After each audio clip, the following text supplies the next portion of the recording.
Ladies and gentlemen, welcome to Bigger Than Race, exposure to all things truth, whether you like it or not, with unique perspectives from different beings from all walks of life. This is Bigger Than Race. Investigate truth on your own terms. Welcome back to Bigger Than Race. You know who this is? This is your boy, Brando. Ladies and gentlemen, we're back with part 2, a letter from Satoshi Nakamoto. Now, ladies and gentlemen, there has been recent correspondence going back and forth. I'm not saying this is the real Satoshi Nakamoto, but why would Satoshi Nakamoto from Bitcoin Holdings be in contact with the U.S. government? Now, we're going to take a trip down to the Bitcoin road. Let's go.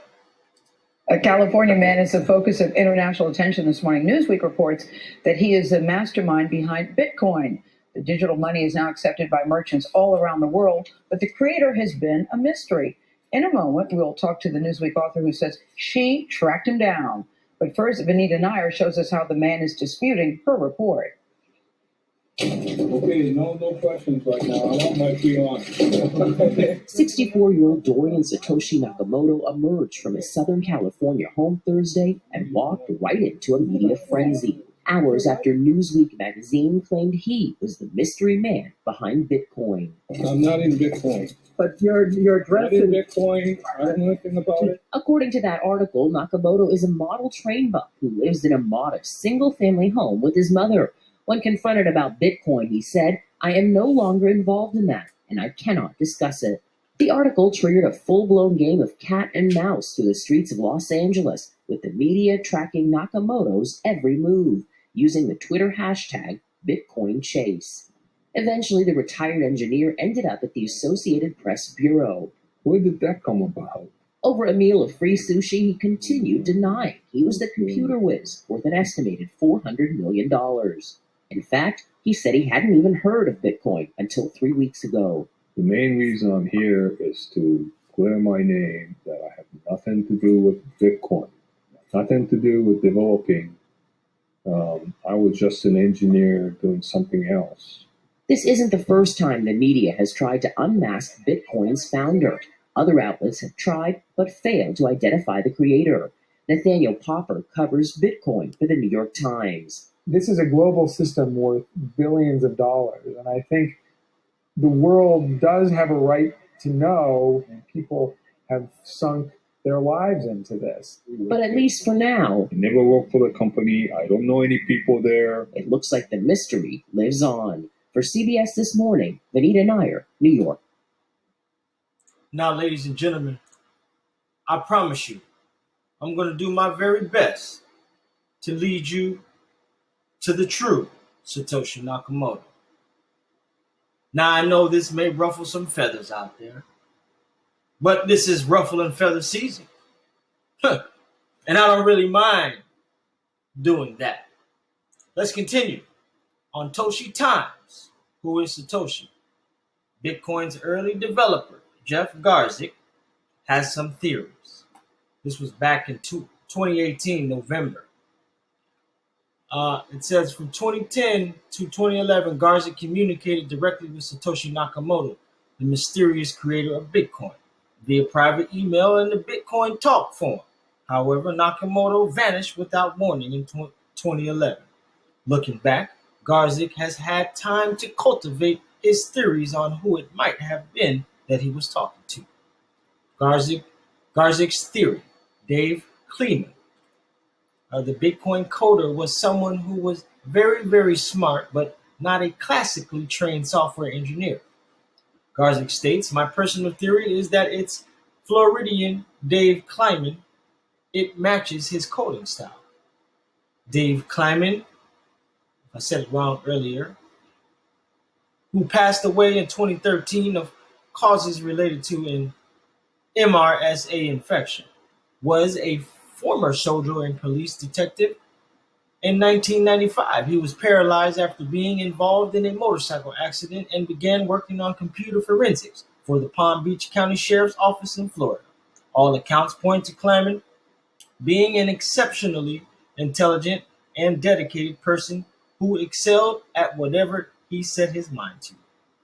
Kleiman's estate engaged in a lawsuit against Craig Wright for allegedly seizing billions of dollars worth of Bitcoin and other intellectual property belonging to Kleiman.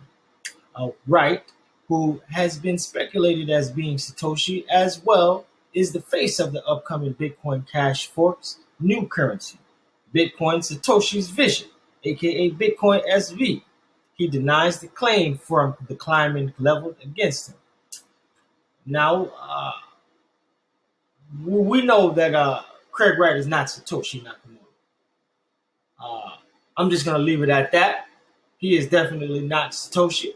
Let's continue. Now, the most popular contenders for Satoshi: Nick, Shobo, Adam Back. Dave Kleiman is one of the less popular choices for those punting on who Satoshi was, really. Okay, now the mystery of Satoshi remains. Guessing who Satoshi is or was is something we've all tried to guess at some point. Late video games engineer and cyberpunk Hal Finney, Silk Road administrator Ross Ulbricht, and even the American NSA have been tipped as potentially being Satoshi. For what it's worth, I think it is unlikely that is it Craig Wright, as I just mentioned. The evidence seems extremely flimsy.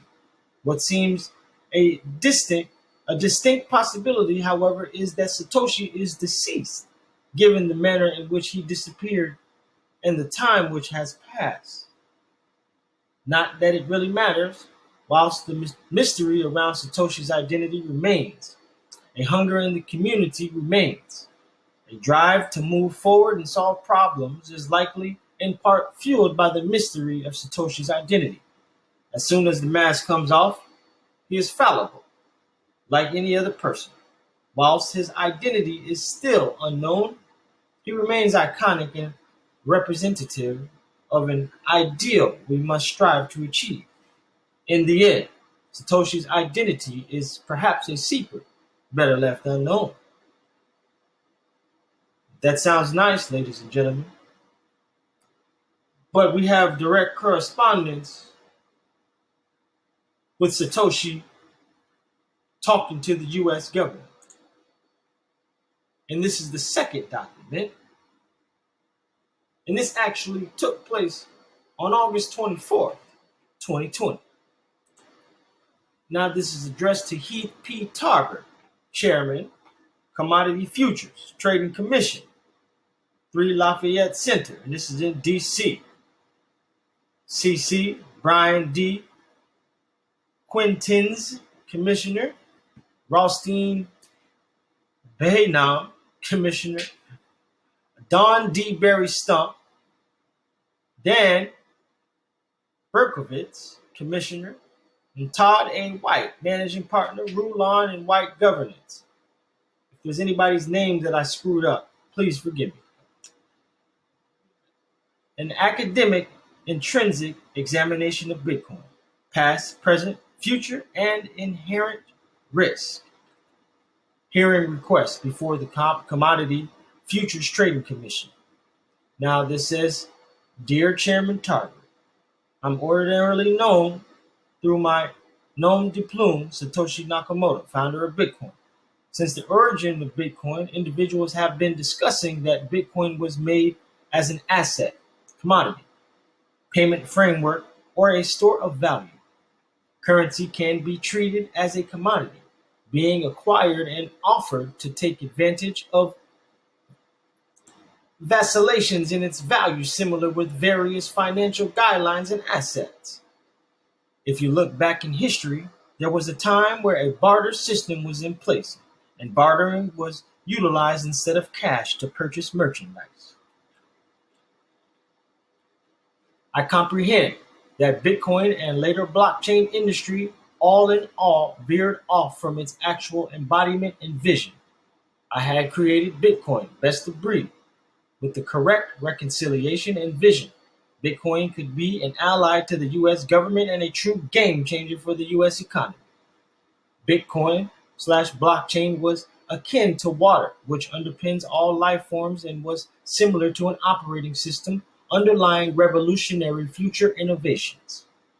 At the point when I published the Bitcoin white paper in 2008, the spirit of the task was to liberate individuals, which I depicted unmistakably in a portion of my old post, like underneath. And this would actually take us here. So let's click it.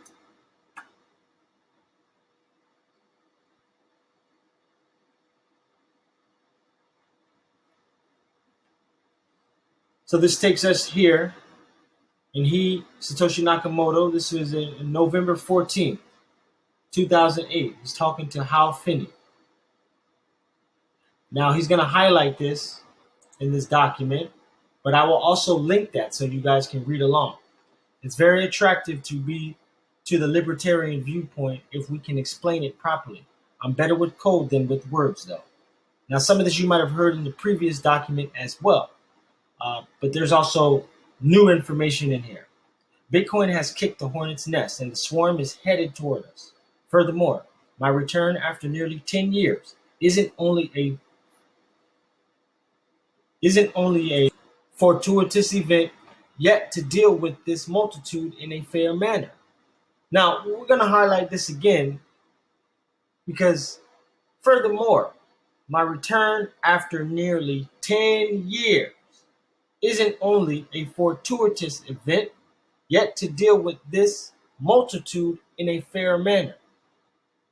Ladies and gentlemen, he's basically saying he's returning. Now, I know this may be hard to fathom, but this is here in these documents that you can also find on file with the US government. So, lamentably, similar to some other great inventions, Bitcoin was hijacked by bad actors. And one reason I left the Bitcoin while erroneously believing it is in good hands.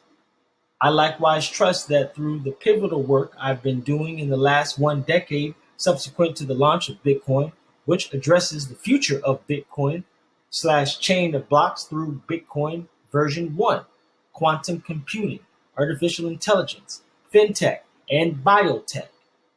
Bitcoin SNR, which addresses and fixes the issues of fraudulent and false ICOs, and Bitcoin OS, which is a genuine solution to our data privacy issues through the chain of blocks. Now, I want you guys to also think about Digibyte. Digibyte is a fork of Bitcoin. Now, I believe Digibyte has something to do with quantum computing because of the 5 algorithms.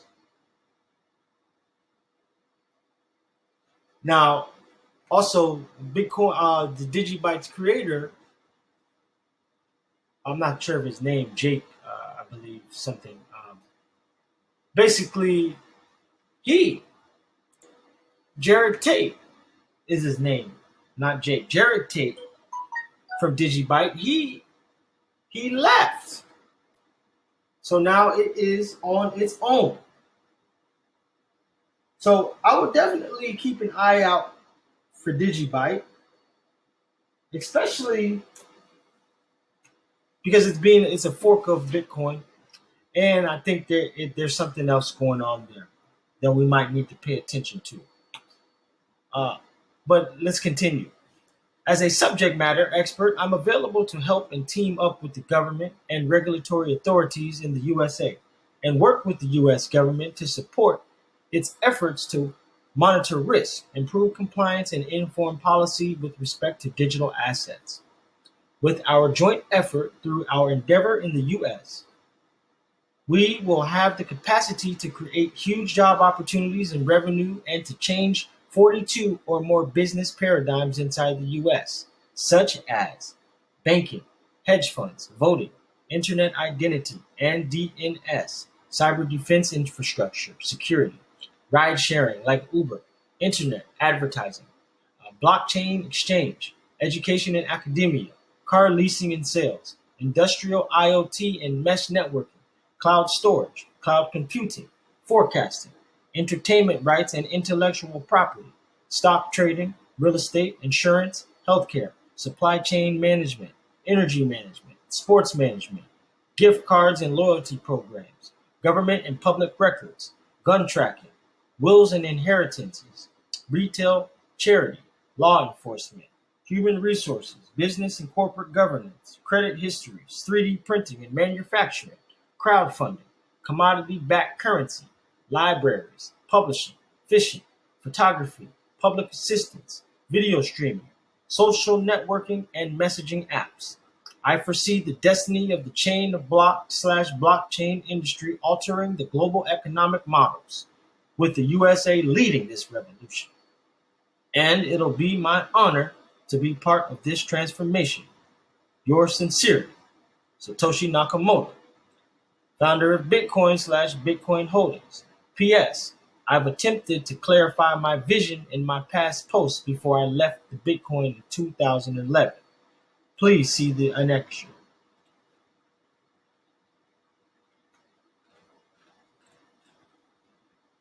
Okay, so now we're here. So 2009 says banks must be trusted to hold our money and transfer it electronically, but they lend it out in waves of credit bubbles with barely a fraction in reserve. We have to trust them with our privacy, trust them not to let identity thieves drain our accounts.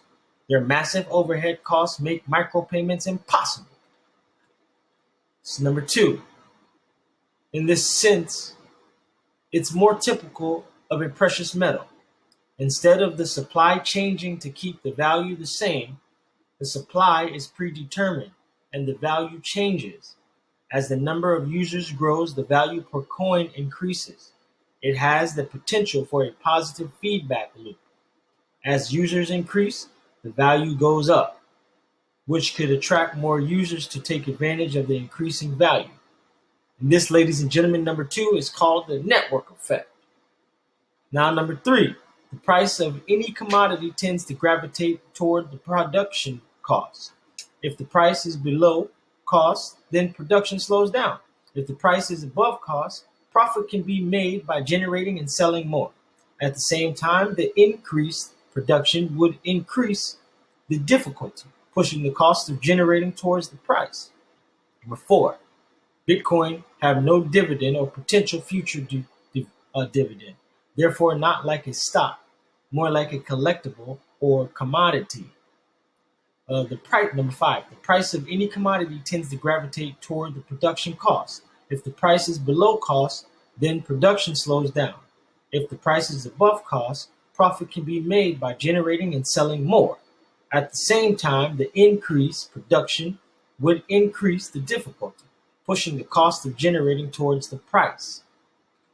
Number six, when someone tries to buy all the world's supply of a scarce asset, the more they buy, the higher the price goes. At some point, it gets too expensive for them to buy anymore.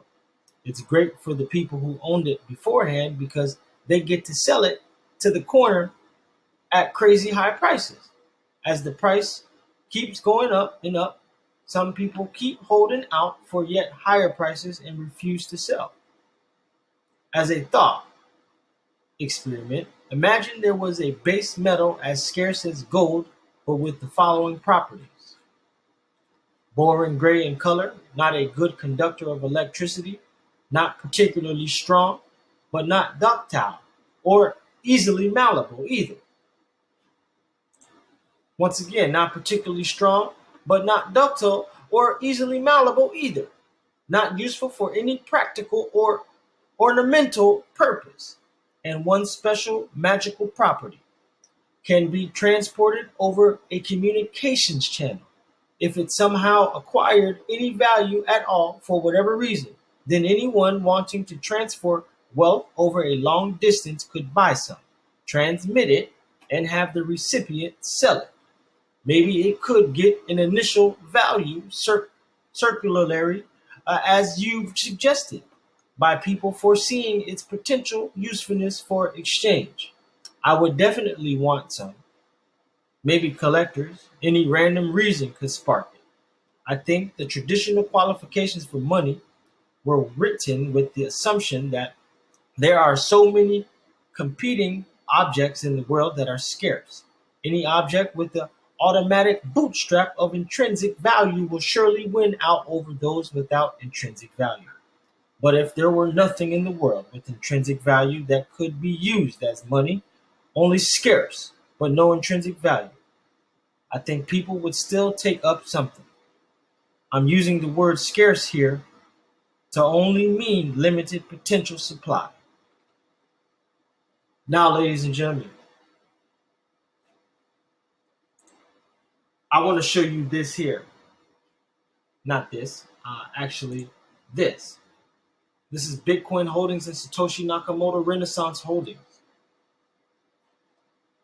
This is the SEC, Jay Clayton, lobbying for appearance of Satoshi Nakamoto to appear before SEC introduction of Satoshi Nakamoto to staff and appeared before the Technology Committee of U.S. Congress. Anthony Fauci, Mason Booth, Satoshi Nakamoto, Maxine, SEC, Jay Clayton. What? Appearance request on behalf FARA client of Satoshi Nakamoto to appear before SEC and scheduled online meetings. Introduction of Satoshi Nakamoto to staff. Appearance before the Technology Committee, a committee of U.S. Congress. Letter to Office of the Comptroller of the Currency. Here's the docket ID. This was the one we just I read in the previous video. So if you haven't seen it, I recommend you go check that out too, because this is information that you're only going to see on Bigger Than Race first. One of many in the world to actually see these documents outside of the U.S. government. Now, I'm not just telling you this because I'm trying to boast. I'm just trying to tell you that I'm here bringing it to you first. Now, this is going all on behind the scenes, and we all looking for Satoshi Nakamoto, like where's Waldo? But Satoshi Nakamoto was behind the scenes orchestrating his return. Or whoever, or what it might be. I don't know. So, look at this. This was in November 11, 2019, to present. General issue, financial institutions, investments, securities, government issues, science, technology. Agency lobbied since 2019. House of Representatives, National Institutes of Health, Treasury, Department of Food and Drug Administration. So maybe he's also helping with the vaccine, because you have Anthony Fauci here. Hold on. Anthony Fauci, Mason Booth, Satoshi Nakamoto, vaccine. What the hell is this? Hold on. We got to go do a little research.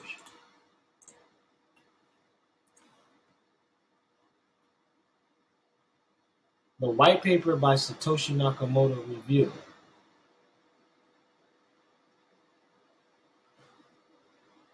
Anthony Fauci of his age, Department of Health, Human Performance, Satoshi Nakamoto. Yo, hold on. I'm sorry, y'all. I'm taking y'all on a little rabbit hole journey real quick, but I'm trying to figure out if I'm seeing what I'm seeing here.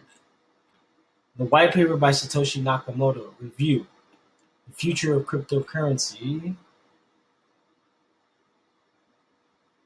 8 years ago, Visa, MasterCard, and PayPal, which together make up more than... Okay. So what I'm going to do here, I'm going to actually dig on that myself. Okay? But this is interesting. And anybody out there who is watching, I'm sure you're watching. This thing I have highlighted, it says Anthony Fauci, Mason Booth, Satoshi Nakamoto vaccine. I need you to look this up. See what you can find on it and send it to me on Twitter. All right? But let's continue to go down. The lobbyist on this right here is Todd White. Now, Todd White has been seen on these documents as well. And these are Rulon White governance strategies lobbied for Bitcoin Holdings and Satoshi Nakamoto Renaissance Holdings. The lobbying issues, which we went over already. All of these individuals, that pretty much all of them are being named on these documents that I've been reading as well. U.S. House Representatives Agency lobbied. Okay, so this was in quarter 3. Then in quarter 2, SEC Jay Clayton lobbying for appearance of Satoshi Nakamoto to appear before SEC, introduction of Satoshi Nakamoto to staff and appear before the Technology Committee. U.S. Congress, Anthony Fauci, Satoshi Nakamoto vaccine. What the hell is this? Anthony Fauci, Satoshi Nakamoto vaccine.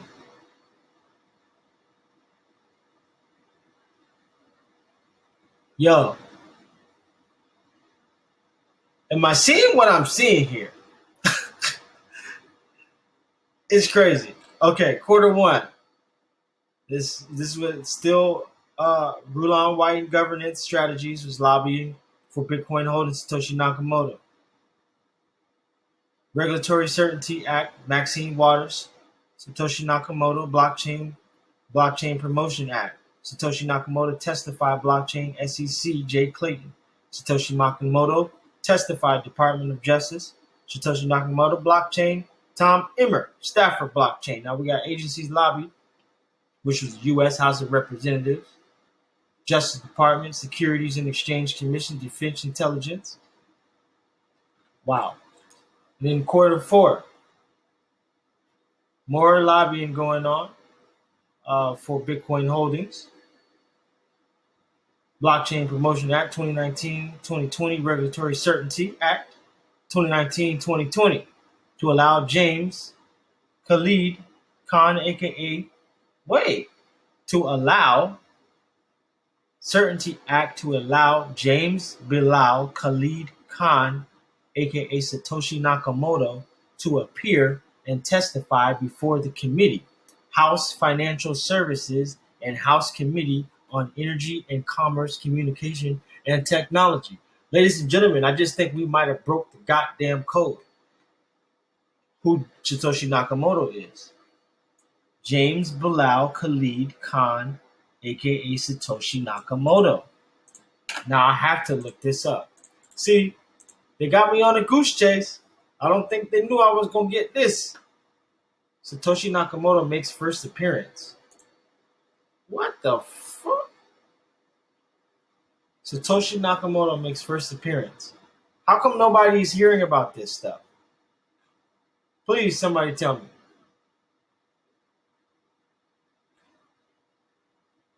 James Bilal, New York.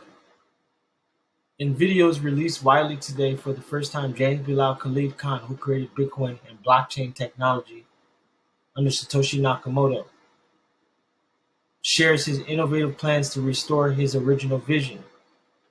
James Khan has ended his anonymity because he believes what he first referred to as a chain of blocks is capable of more than what has been accomplished in his multi-year absence. Ladies and gentlemen, what the? Okay. I'm going to actually have to cut this because we're going to have to do a part 2. Because this is already 30 minutes. So I'm going to cut here and I'm going to pick up right where we left off because we got more. More of this Satoshi Nakamoto rabbit hole and the communications with the U.S. government. And we need to take a deeper dive on Jeff Garzik Todd White, and Satoshi Nakamoto. Ladies and gentlemen, let's go.